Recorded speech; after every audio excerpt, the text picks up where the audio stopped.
घरी गेल्यानंतर जर शक्य असेल, एखाद्या व्यक्तीवर तुम्हाला वाटलं असेल की मी 2 वर्ष बोललो नाही, एकदा फोन उचला, त्याचा नंबर तसाच आहे तुमच्या मोबाईलमध्ये, फोन काढा आणि एक फोन लावा आणि म्हणा कसं चाललंय तुझं. बघा, आयुष्यभर तो तुमच्या ऋणात राहील. त्याच्या डोळ्यातनं पाणी आलं नाही तर मला विचारा. एकदा वाटतंय ना, हे नातं नाही तुटलं पाहिजे. कुणाचं तरी ऐकून नातं तोडू नका.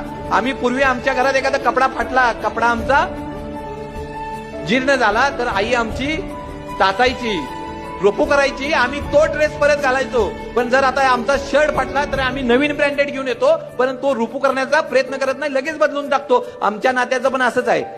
आमचं नातं थोडं इकडे तिकडे झालं ना, आम्ही नातं बंदच करून टाकतो, नवीन नाती शोधतो. मित्रांनो, कुणाच्या तरी सांगण्यावर नातं लांब नेऊ नका ना. 2 पावलं पुढे जावा आणि बोला तरी. अरे, आयुष्यभर ते नातं जपावं असं आम्हाला वाटत असेल तर 100% जपा. तुमच्या सगळ्या रोगाचं औषध मेडिकल